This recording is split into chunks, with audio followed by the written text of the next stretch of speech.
as opposed to what I used to do, which is this person is mad at me.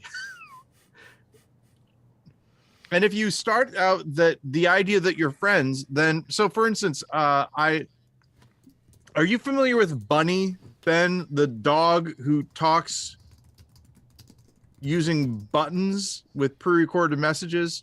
Is this a TikTok thing? It is a TikTok thing, but it is spilled over into Facebook and YouTube and that sort of thing. So I didn't know if you'd seen it. Nope. Yeah. Okay. So here's the concept. You have these buttons. When you press the buttons, they say words. Yeah. Right. And so Bunny's owner has recorded Bunny's owner saying all these different words like bunny, mommy, outside, food, that Hungry, sort of thing. Yeah. And so Bunny will press these buttons with her paws. And like for example, one time she was like, where mommy poop. and the person was like, well, I have a special room that I go to poop in, and that sort of thing, right? Yeah.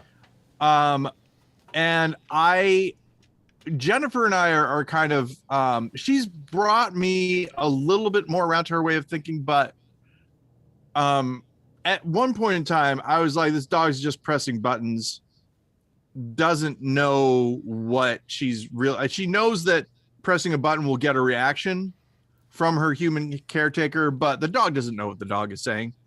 That's what I originally thought.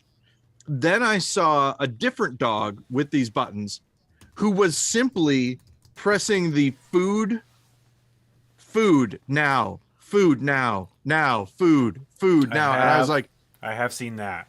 That dog knows what that button is doing. That dog has learned. Yeah, that dog has learned that pressing those two buttons means it gets food. Right. So you can argue that the dog has learned to communicate, or the dog is just practicing memory skills. So the one thing that kind of set me on this journey, though, is that there's a thing where Bunny says something like, mommy stranger. And then she was like, well, we're mommy stranger, like something like mommy stranger bunny dog, something to that effect, right? And she was like, well, we're strange animals. I mean, I'm a human and you're a dog. And somebody else stitched that on YouTube, on Twitter, and said, no, what Bunny is saying is that you are a stranger to her, that you are keeping her as a dog trapped in this house, and Bunny is a prisoner and has gained sentience, but still is trapped in this house with you, who doesn't know, that. And I thought it was funny. This person who, yeah, reminds me of a Rick and Morty bit from season 1. Where are my balls, Summer? Yeah. True. So, but so my point was this. My point is that I was like, okay, so what can dogs do, right? What can dogs without buttons do? Because Edward, we tried giving Edward buttons. He was afraid of them. He wouldn't push them, and when we would push them, he would bark at them. So no buttons for Edward. But what can he do? Well, he can understand words, right? He knows the difference between me saying sit and saying park and saying Edward. Like, all these things mean different things to him. Right. He can know that I am getting ready to go outside when I put my shoes on, right? He sees me put my shoes on. I'm nowhere near the door. I'm not doing anything, but he'll run to the door, right? Because he believes that he's going to go outside. If it's cold outside, he won't run to the door because he knows it's cold outside, that sort of thing. So he has intelligence of some kind. He can understand words of some kind. I believe that he would be able to understand that if he pushed a button of me saying sit, that it is that word, that noise meant that he should sit down. So like if I press the button that said sit, right, Yeah. he would sit down. I think that would happen. Um, so I will and this is where Jennifer's got me to. She's gotten me to a point where I will agree that Bunny knows that by pressing a button and the word happening, that Bunny is able to use words like mommy uses words with Bunny. I think that I'm willing to go that far. I would love to see an experiment where Bunny knows what to press, and then you switch the buttons around. Oh, interesting. So the buttons are never in the same place at the same time. Right. So does That's Bunny that's know interesting. the Yeah. buttons? Or like does Bunny know that if you hit this button, then this button, Bunny gets food? Or does Bunny know that when you hit a button that says Bunny and another button that says hungry, Bunny gets food? So I can tell you some uh studies that I remember. Now, granted, we don't look anything up on this show. This is a standard thing, but these Why are would we? things that I remember. People have been able to differentiate between a rough toy and a smooth toy with a dog. Like they know that this is the rough toy and this is the smooth toy, and then they can say, "Go get your rough toy," and they'll get the rough Right. toy, or they'll get the smooth Yeah. toy. So you No, can so they know that much. I've But- seen some pretty incredible footage of like I think it was like Jack Russell Terrier or some breed of dog that escapes me at the moment that is incredibly intelligent, and like you said, there's a pile of toys and somebody says go grab the blue meanie, and out of this like foot tall pile of stuffed toys the dog grabs a blue meanie. Right. So we can say yes that they know some things, but there is another aspect to this in that human beings have at one point in time had an experiment where you put another human being in front of a whole bunch of symbols, right? And the human being realizes that if I push this, this, and this, if I push these three buttons, I get this red ball pops out. And if I hit this, this, and this other thing pops out, right?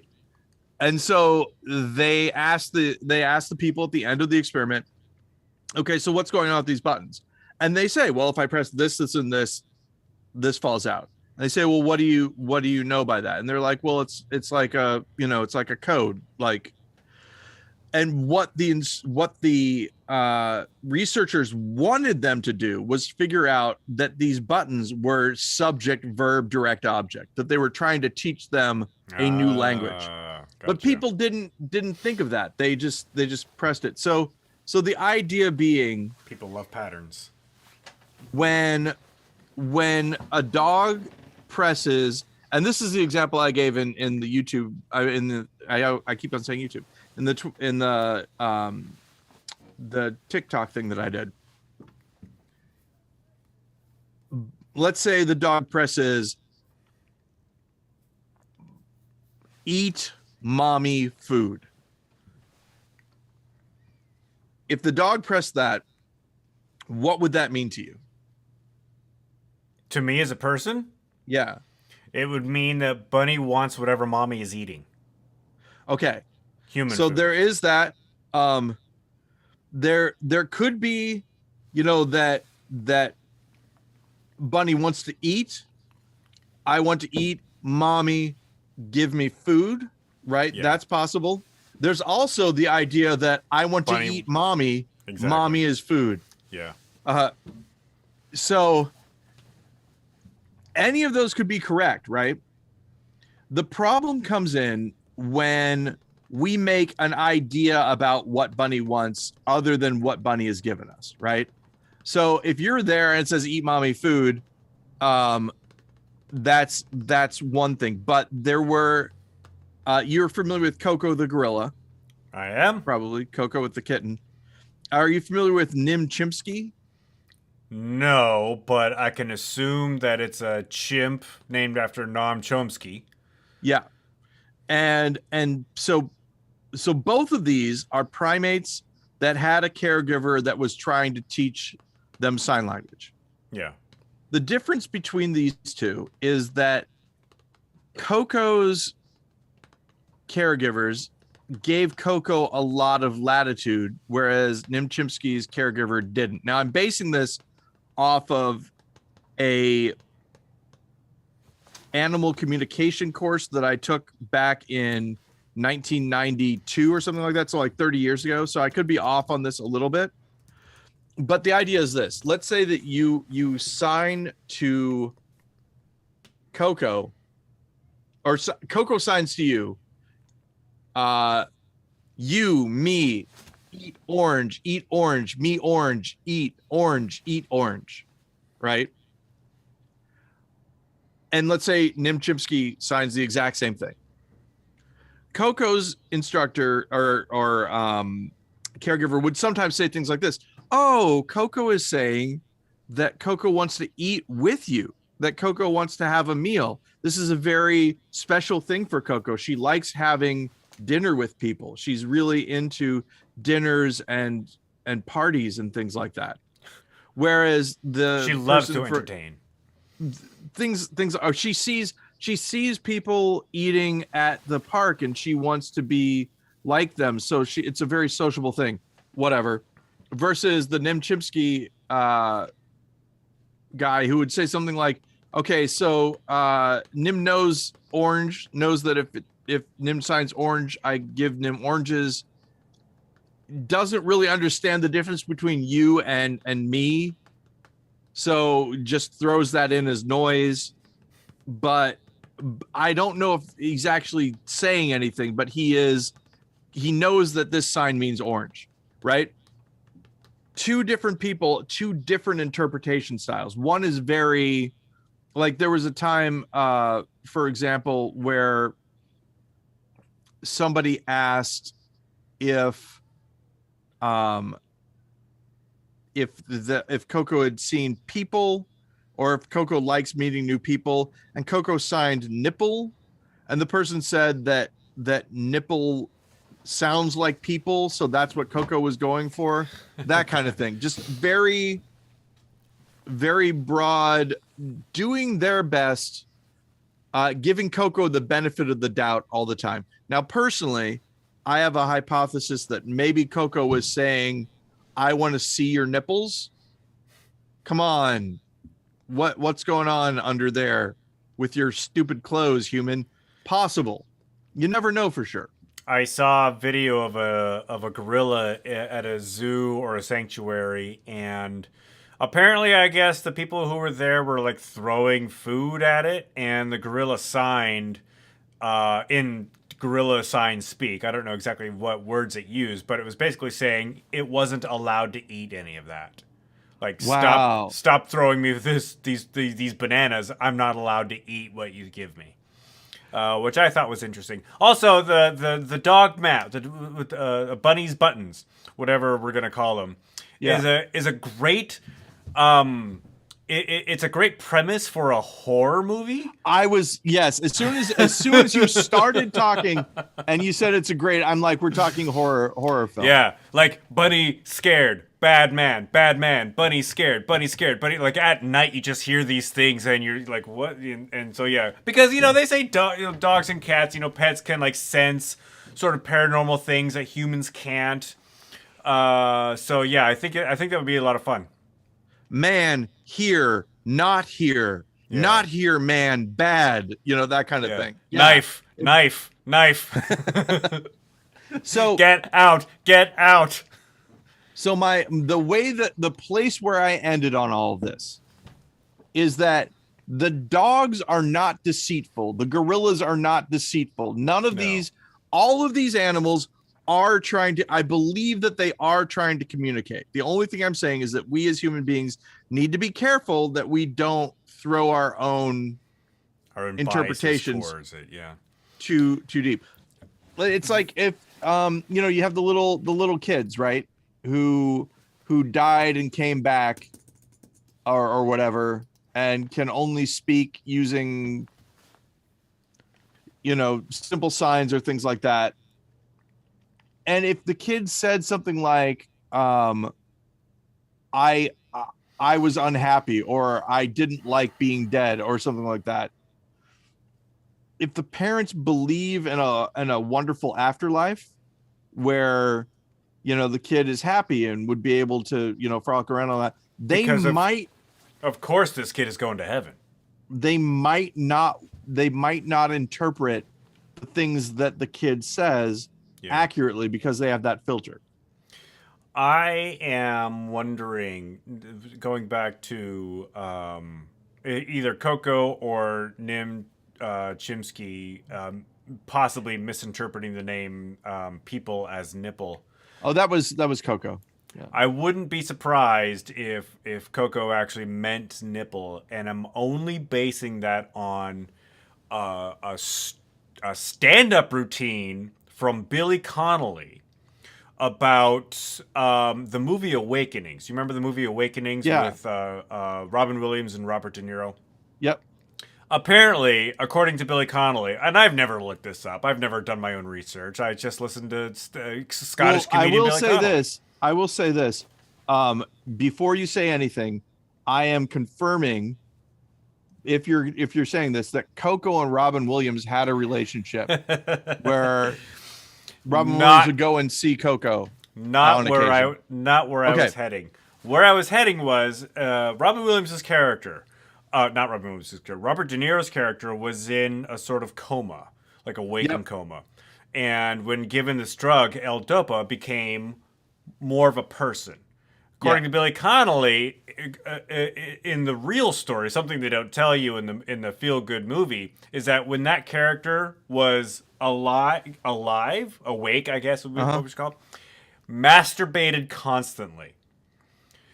And so that leads me to believe that your primal brain is like, that's all you want to think about. And so we can look at Coco. Coco's just a primal animal, Yeah. And so Coco wants to see your nipples. Yeah. That's the thought, right? But the other thing I'll bring into this, the way that I formed my opinion of this was through this animal communication class that I took.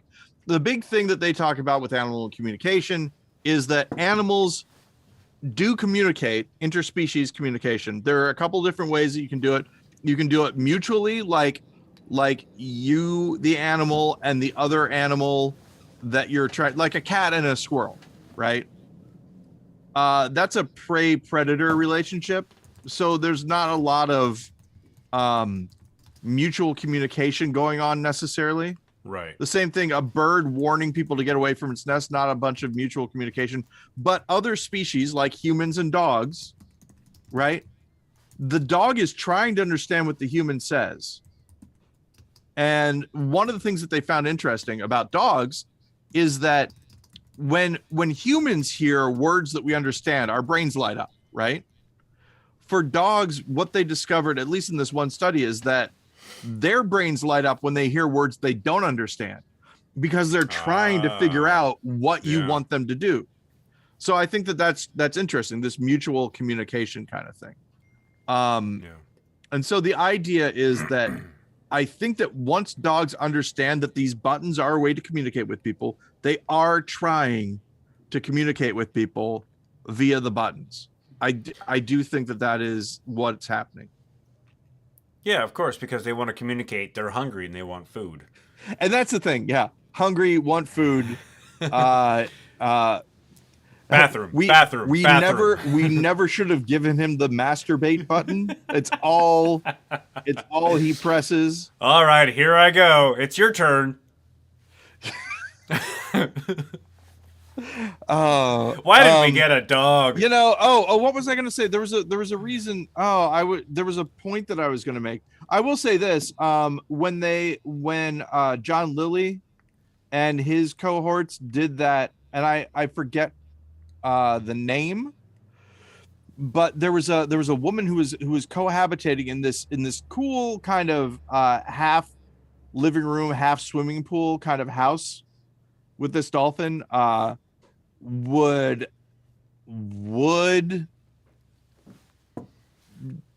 do sexual things with the dolphin so that the dolphin wouldn't be distracted and would try to do the other things that they wanted the dolphin to do.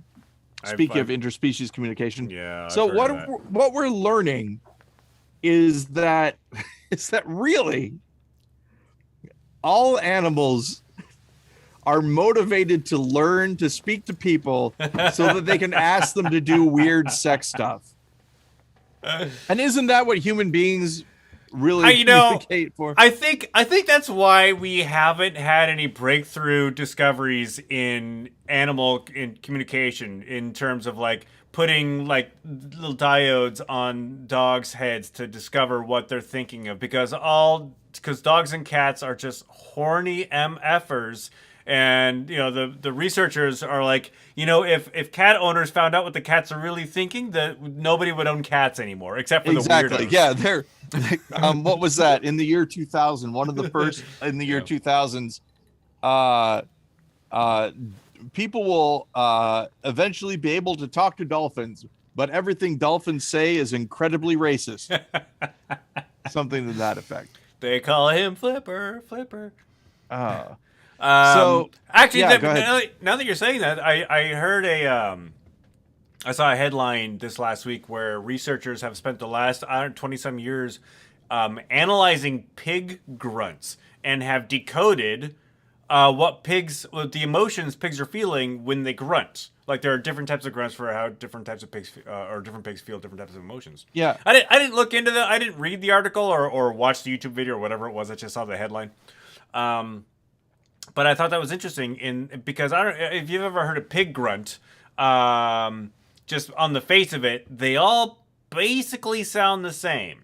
But this is coming from somebody who doesn't spend a day around pigs. Very specious of you, Ben. I know, right? I don't understand pigs. They're very strange to me. Yeah. Speaking of news, Ben's gonna guess the news. Ben's gonna guess the news. What famous historical discovery happened? One might even say historic discovery happened just recently. A famous historical discovery. Can you narrow the field down a little bit, sir? Sure. It has to do with maritime incidents. Ah, yes. They found Ernest Shackleton's ship, the Endeavour, in Antarctica. I believe. Or Endurance. Endurance. Okay. Endurance. Yep, you did it. GudeLaurance pulling it out at the last minute. Yeah. I got Shackleton's name right. He wasn't the captain of the boat. He was the explorer. Speaking of pulling it out at the last minute, let me get these buttons out. I have something I want to. Yeah. So this is the basic thing.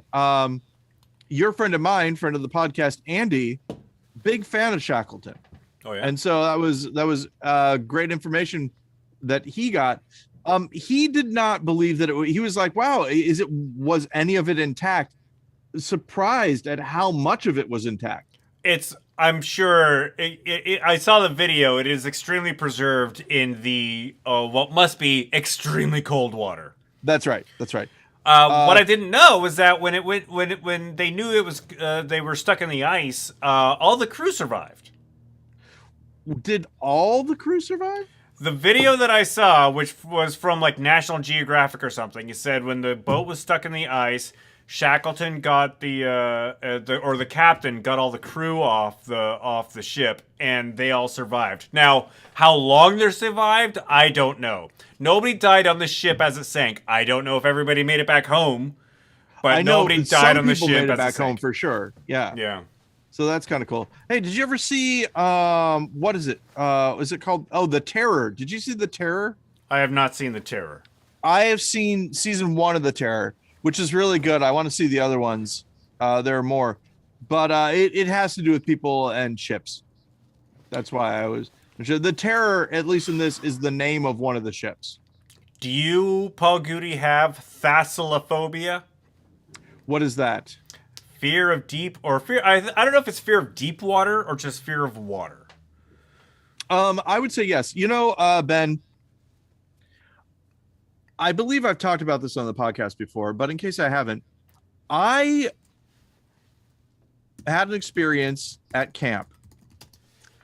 I never thought this would happen to me. I was in my camp. No, I'm kidding. I had an experience at camp where I was in the pool and another camper pushed me under.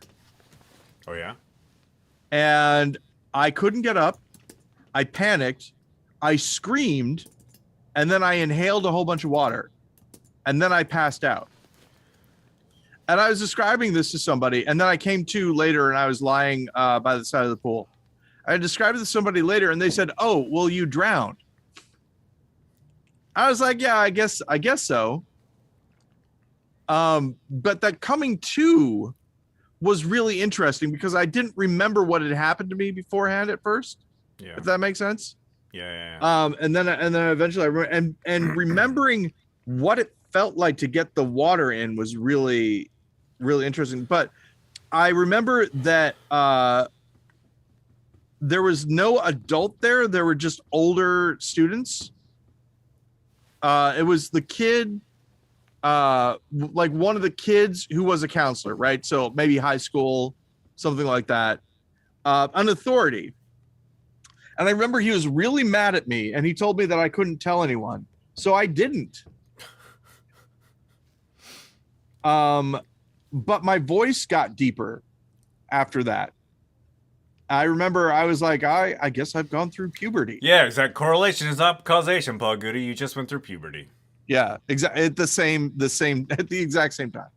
I have a somewhat similar experience, not from camp though, but from high school, where there was a bully in class, and conveniently enough, he was actually younger than I was. I think, a junior, and he was a sophomore, so only like a year younger than me, but bigger and stronger than I was because I a scrawny kid when I was a junior in high school. And he was in my PE class, which made PE class super fun. However, there was one week where we were at the swimming pool, and a fun game that this dude liked to play. I don't even remember his name at the time, or I don't remember his name now. But a fun game he liked to play was dunking me, along with a bunch of my friends. And then there was so when I saw this kid like coming towards me, I'd always like try to get away. He would catch me and just hold me under the water during like free swim, when we weren't like doing something. I remember specifically at one specific point after a series of like being underwater, the thought came into my head, what if I just purposefully drowned right now? What if I just inhaled a bunch of water, drowned? That would show him. That would teach him a lesson. And I never had any thoughts like that before, but I was just so tired of being bullied by this kid. I'm like, if he killed me, he'd go to jail, and that would make me happy. Yeah. And then he lifted me out of the water and like hit me, and then like went to go dunk another kid, and then I never thought about it again until today. But that was a thing that happened. So the one thing I'll say, and it seems weird, but when I was under the water, because I'm trying to remember everything that happened to me. The one thing that's interesting is that I was screaming under the water, right? Yeah. And it didn't sound like me. Like I was like, "What's that noise?" And then I realized it was me. So I was already sort of disassociated, and inhaling the water. There's no real way to describe it other than there wasn't anything to cough out. Really, it wasn't like when you. I was expecting it to be like when you drink water, it goes down the wrong pipe, but it wasn't. It was all. I wish I could describe it. There's a word that escapes me, but it was all. I want to say almost smooth. Like I didn't expect it to be as smooth as it was. That would be the word that I would use. Kind of. Yeah. I mean, but Yeah, the maybe your body's remembering what it was like in the amniotic sac. It's there's this. I don't know if you've seen the movie. Oh, that's interesting. I don't know if you've seen the movie. But The Abyss. In the movie The Abyss, there's that whole section where they put a rat in this fluid that the rat's able to breathe. Apparently, that is an actual thing that they filmed. The rat was actually inhaling fluid. The actor that they had pretending to do that, he wasn't actually inhaling fluid. They didn't put whatever his name was. I can't remember what his name is at the moment. But Ed Harris. Ed Harris. Yes, thank you. Ed Harris wasn't actually breathing fluid. But that rat was, according to the IMDb trivia section. I like Ed Harris. He's had some interesting roles. That guy. I enjoyed his performance in Westworld. Yeah, he was good in Westworld. He basically played the villain, but the villain with a heart. Yep. A human heart. I've not seen The Right Stuff, actually. Have you seen The Right Stuff? No, I haven't. I think he plays John Glenn in that. Have you seen The Stuff? The Stuff. Is that an actual film? A horror film, yeah, about this sort of whipped cream kind of thing. It's sort of like The Blob, but not exactly. It's a capitalism kind of sort of against capitalism a little bit and stuff like that. I have not seen that. I am, however, caught up on Severance. I watched the latest episode 2 nights ago. Okay, spoilers for Severance, really quick. Does it end with her in the elevator? Yes. Yeah. I've watched that one too. Then. I was a little disappointed that because I thought I was 2 behind. Yeah. But I was only 1 behind, and I was a little disappointed. I got to the end. I'm like, I gotta wait until Friday. Yeah. Jennifer and I have still been watching Raised by Wolves. Yeah. And still like it so far. There's always something that happens in it that makes us go, which is nice sometimes. I find myself having to give myself reasons for not continuing to watch a TV show if I've started it. Yeah. Like I have to specifically forgive myself for not completing a task. That task being watching TV. Yeah, I'm like that with reading books as well. Same. Yeah. Occasionally, like there are role-playing games that I get involved with where I'm like, I'm not having fun with this one anymore, which is too bad. Are you talking about Annex games? No. In fact, Ben, I will say this. I have found that I like games much better when I'm running them than when I'm a player in them. Oh, really? Because when I'm a player in them, I need to give other people time to do stuff. Whereas when I'm running them, I'm always doing something. I can get easily distracted as a player. It's interesting because I've heard from a lot of my friends who DM games that they actually look forward to the time where they can just join a game as a player and not be the DM. Yeah, that is a thing among DMs for sure. Yeah. I do not have that problem. At least when I have a good bunch of players. The players of the Annex thing, again, too many of them. And just between you and me, right? Just between you, me, and the podcast audience. There was a thing where people were like, we talk about how 8 people is too many. Right. And it was like, I understand that Paul wanted to keep 8 people. And I was like, I was handed a group of people that wanted to play who had already been called together to say, hey, what do you think about playing? Yes, we all want to play. And I would have had to tell some of them, no, I don't want to play with you. I don't think anybody is blaming you for the number of players. No, but it was my decision. Anyway. It was my decision in the end. Anyway, here's the point. I would not have told. I could not have chosen. This is what I'm saying. No, and I'm not mad. I'm definitely not mad at anybody for the situation. What I'm saying is they are all great players. There's no way that I would be able to pick one over another. No. You give me a cast like that, I'm not gonna choose. I'm not gonna say you're gonna sit out. No, thank you.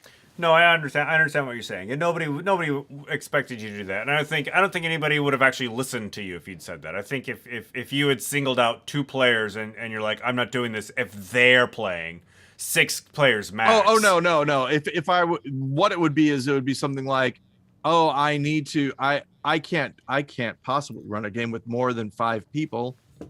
Some of you will have to. Here's what I will say. I was given the option.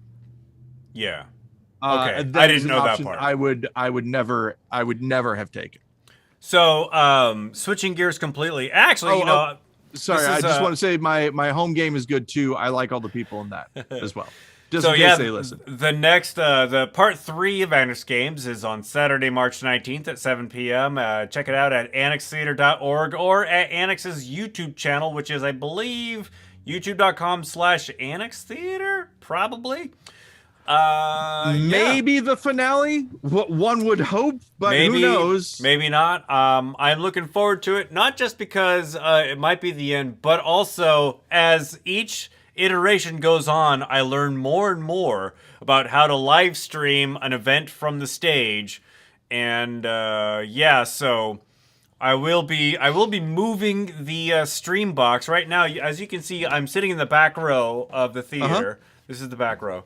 I will actually be moving this whole unit down there, so I can use fewer cables to run back. Anyway. Oh, nice. Yeah. That's good. Also, one more thing to mention, as I was going to say, switching gears completely.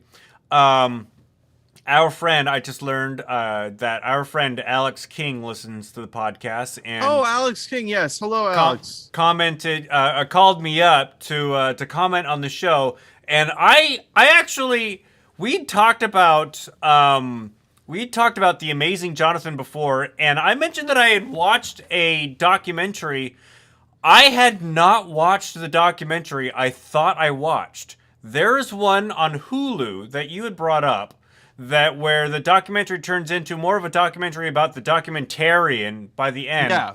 What I had seen was the competing documentary that is in the Hulu, the documentary that you see on Hulu. Where he finds out that there's another documentary. Yeah, so I had watched the other documentary. It's available on Hulu. And so I had watched, I finally watched like the I guess documentary Prime. Yeah. About The Amazing Jonathan on Hulu.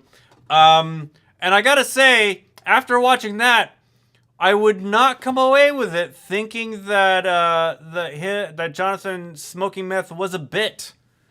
I would have been wholly and completely on board with, that's a thing that dude does. It would have had to have been the best bit that anyone has ever done on a documentary. Yeah. And because I liked The Amazing Jonathan, and maybe it's my Puritan values, maybe it's me not wanting to interpret the wrong things, whatever. I was primed to think, well, maybe he's just doing this as a thing, like he thought it would be funny. But no. There's the part in it where the documentarian is whose name is advised. Ben, by the way. What's that? Whose name is Ben, by the way. Oh yeah. He's advised by, I believe, a lawyer about whether or not he should smoke meth, because The Amazing Jonathan doesn't necessarily blackmail him, but does something like he I think he says that if he does it, he'll finish the document, something like that. I forget exactly what happened. Something was contingent upon it. Yeah. But yeah. So that part now about his partner being sad about his drug uses gets very well. I mean, it's also one of those. It's also one of those things where, as a documentarian, you want that kind of thing to happen. right? Yeah. You want there to be drama. You want there to be tension and conflict. And he didn't outright say it in the movie, but aside from Jonathan actually not dying during the production of it, Yeah. he got a lot of good. I mean, I feel bad saying this, but he got a lot of good stuff on Yeah. film, and that's what you want as a Definitely. documentarian. Yep. I'm nodding. I'm nodding because I'm just thinking about all the stuff that he got. And yeah, it's if you haven't seen it, it's rough. It's rough, especially now that I have corroboration from you having watched it that yeah, Yeah. this is not a bit. Nope. I wanted to believe, but as soon as you told me that you saw it and you did not come away with that impression, I had to like reach inside myself and go, yeah, probably not a bit. Probably I've not. known you too long, Paul Goody. I'm an Anyway. idealist, Ben. Oh, in other news, just today, Major League Baseball and Major League Baseball Players Association have come to an agreement to end the lockout. Major League Baseball is back, baby. We're going to get some more baseball coming soon.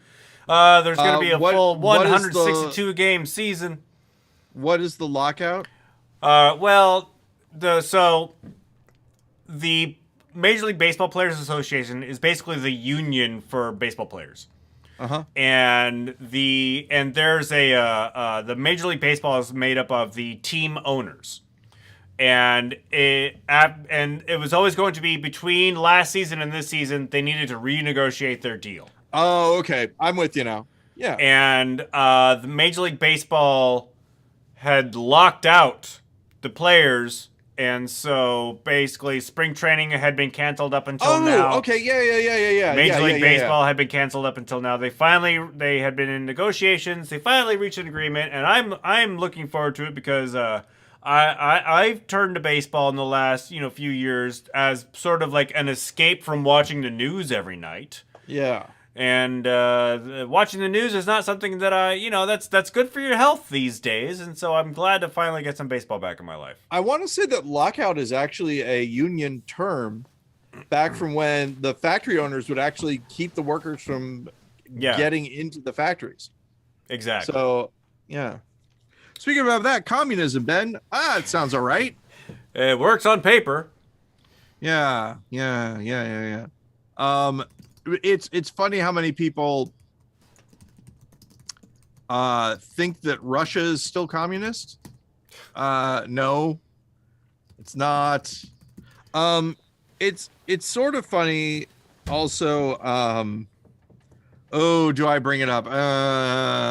Bring it up. No, I don't think I want to. Okay, are you familiar with the black sun? It's a symbol. It's a kind of far right symbol sort of thing. I don't believe I am. Look it up sometime. Anyway, NATO took a thing for International Women's Day. They took pictures of people for International Women's Day, and one of the pictures that they took, someone has what appears to be the black sun on their uniform from a military group that they took the picture of. Okay. And so that's not great. That's not cool necessarily.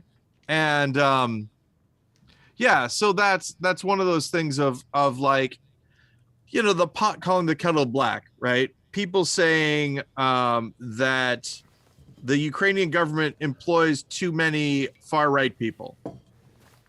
Because as you know, as Rage Against the Machine says, some of those that work forces are the ones that burn crosses. The United States cannot poo-poo people with fascist tendencies getting involved in law enforcement. Right. But seems to be our recruiting policy. Will Russia use it still as a reason for why they're in Ukraine? Yes, they will. There's a thing about, how we're doing sanctions, and Jennifer's big point, and other people have made this point, and it makes sense to me.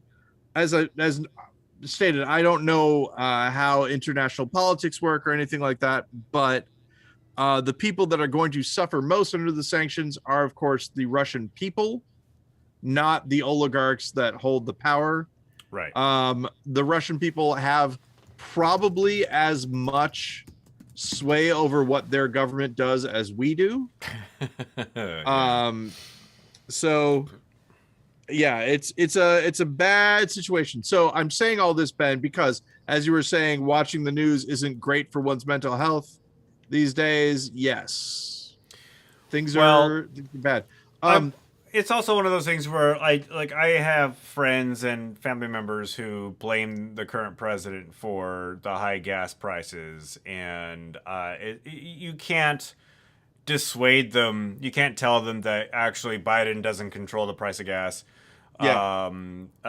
They just want to blame him for that reason. But it's also I'll happily pay high gas prices if it means I don't have to take shelter from an invading force. Have we talked about this already? High gas prices versus better funding for public transportation. Nobody wants it. Nobody wants to hear it. But yeah, I would love to live in a time and place where I do not have to have a car, where I have high-speed transit and can just use that to get places. That would be wonderful. Sort of have that. I live in a very central part of town. I can take light rail to work. I also do have a car because I have a vocation that requires the movement of a lot of equipment.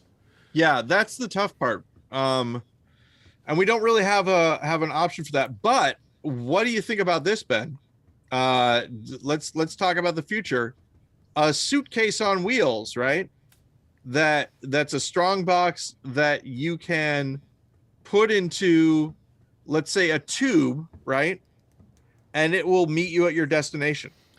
I'd love that. I mean, if it doesn't even need to be a tube, maybe just a service where you have your equipment and you're like, all right, meet me at this location at this time, and it's it's all people with maybe electric cars, or it's even like self-guided cars, electric cars, like an Uber but for freight, for mini freight. Uber, Ben, but for mini freight. Ben, if somebody could come up with that right now, they could probably make some money. That's our $1 million idea. Every week we come up with $1 million idea. Yep. That's this one. Give that one to Stephen McCandless. He can run with it and probably make it work. We just need the funding. We need to raise some VC, and we need somebody else to make sure that the autonomous electric vehicles are okay and can work on public roads. Yeah, because that's the thing, right? You want them to have anti-theft measures, and be able to use existing infrastructure. Yeah. Well, I mean, and then one can argue, well, you're just talking about Uber, because wouldn't you want to ride this car to your location with all of your equipment? And so why don't you just call it Uber? Well, because an Uber is driving a gas-powered vehicle, we're trying to get away from that. Yeah, exactly. So, and I want to take the train. Electric Uber. I mean, electric Uber is probably where we're going, Ben. Honestly, I mean, right? You just pay a service fee. Well, like Car2Go, right? Yeah. Right now, Car2Go, I still have my Car2Go account, even though they aren't around here. But imagine, if you will, that at a certain point it's Car2Go, but all the cars drive themselves. They're all on, they work in a certain service area, and you just call the car, it shows up, no person in there. You just get in and it drives you where you want to go. Yeah. Sounds nice until all the doors lock and they drive you over to Georgetown in an abandoned warehouse. And there are all these other cars there, and everybody's just sitting in their cars and they're all looking at each other like, what's happening? And then who comes out but Stephen McCandless? But he's wearing like a black lacquer mask. He's got a huge duster on, and he says, "All right, my plan of 30 years has finally come to fruition." Your first challenge can be found in the piece of paper in the glove box. And then the lights come on, and it's Annex Theater. They're putting on a show, and the people can't leave Oh my until God. the show is over. You hijacked audience. Yeah, it's Hijack, the new late night for Annex Theater. We talked about that. One of the shows that happened at Annex before I got involved taking the audience. So you started at the theater on 4th Avenue, and then they loaded the audience in a bunch of vans and drove them, I think, to like someplace in Sandpoint, and that's where the show was, and that's where the show they drove everybody back. Well, there we go. We're not even inventing it. We're just improving on the model with new technology. Rehashing something that happened 30 years ago. That's awesome. I like that a lot. Keeps people from leaving it at halftime. What was the thing for that was the Furies, that Sandpoint, the roller derby kind of? Do you remember this? Oh, are you talking about the Rat City Roller Girls? No. There might have been some of them in the cast, but there was a retelling of like the Odyssey or something. Oh, yeah. I remember that show. I don't remember what the name of it was, but it was. Who is the musician? David Russell. David Russell did the music for it. Yeah. And I got his album from that show, and it was a great album, one of my favorites. The reason I say is somebody stole a lot of my music from Amazon when I was working there. And I don't know if that was in it or not, but I think it was. So, like, you had some CDs at your desk, and they just took the CD? Somebody took a whole CD wallet of mine. Well, that's a dick move. Yeah, people did steal from there at a time. Didn't like it. Not a great thing. Yeah, I can't. But yeah, David Russell in the Sideshow. It was the full group. I remember Barbie Beckett was in that show. I don't know if she and David were married at that point, but maybe that's where they met. I don't remember the name of it. It was their child. Oh, sorry. Go ahead. It was the journey, like Persephone's journey to hell, where or was it Persephone? I don't remember. Where you couldn't like look back. Okay, so that there we go. That's Orpheus.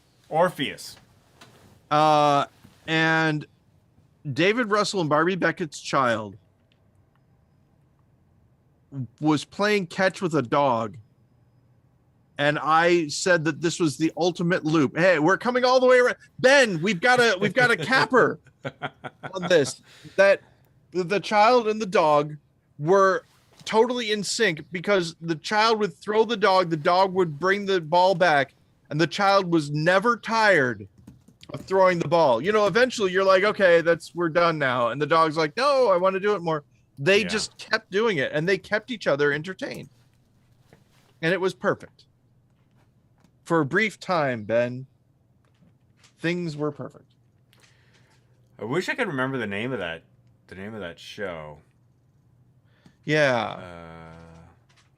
Anyway, I'm not going to be able to Google it. But it was good, and it was at Sandpoint. Yeah. It was and they actually had a roller rink. You as the audience sat in the center of the rink, and so the show happened as the skaters were in front of you, and it was directed in such a way as that there was always something happening in front of you. Yeah. Yep. And they were the wild women who tore one of the characters apart. Was it Orpheus that they tore apart? I don't remember. I don't know. I just remember the moment where the actor who plays the character that couldn't look behind her, like when that happened, everybody's like, they're all on roller skates, right? So everybody slowed down. It was very well choreographed, I must say. Yeah. So, have you played Elden Ring at all, Ben? Probably not. Probably not. Elden what? Yeah. Okay. All right. Elden Ring, Ben. It's a video game. I have heard of it. I've heard of it from you. I've also heard of it from almost everybody on my social feed who are gamers. Yeah, I'm like 42nd level now. I started out, Ben, as something called a wretch, where most of the players who start out with some level, right, already, and they have some weapons and some armor and some skills and things like that. As a wretch, you start out blank slate, nothing. I mean, obviously, when I'm flipping through the characters and there's one that's wearing only a jock strap, that's me going, yes, I want to do this. Naked as a jaybird. And so I'm only taking weapons that I find, only taking armor that I find.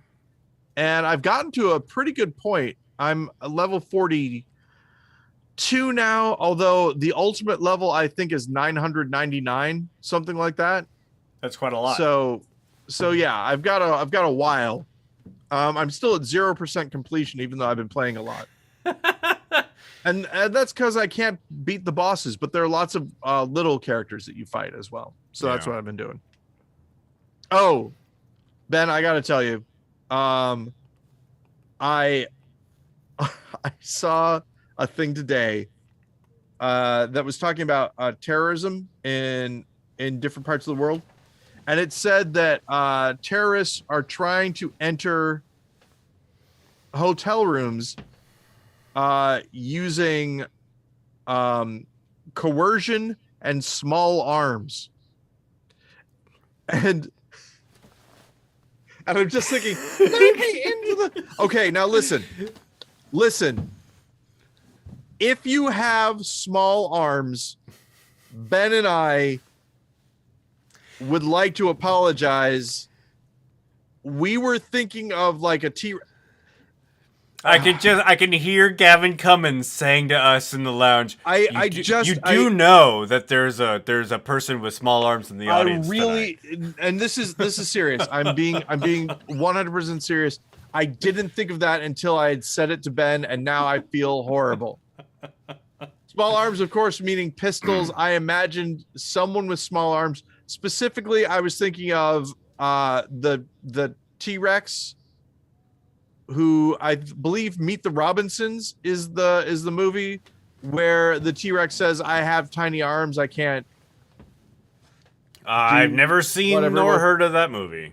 Yeah. Meet the Robinsons is good. I would recommend it. It's a fun little romp. Is it and I can't say anything else about it. All right. I don't want to give anything away. Like a Disney or Pixar or... It's a sort of a... It's not a Disney or a Pixar. I think it might even be a DreamWorks, but it's pretty well written, pretty well acted. The animation is cool for its time. You know, pretty neat. Pretty neat. No interaction, I'm guessing, Ben, from anyone.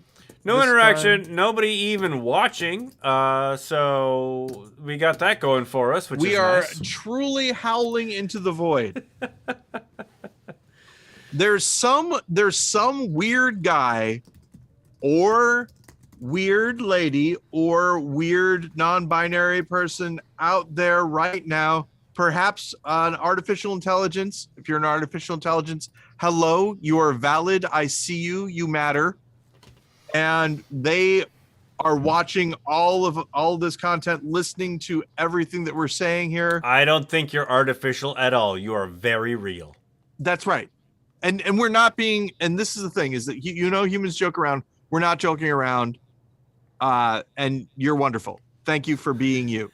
Thank you for being a friend. Yeah, and look that up. There's so many tangents that you could go off on. It's good. All right. Well, and we love you, Ben, Paul. Thank you as always. Yeah. This was a good conversation. I think it went really well. Yeah, time just flew by. We're just blowing through nap time. It did. And so until next time, Ben, I would like to ask you to please keep it wrong. I'm not going to ask you. I'm going to demand of you to keep it wrong. And I will see you next week.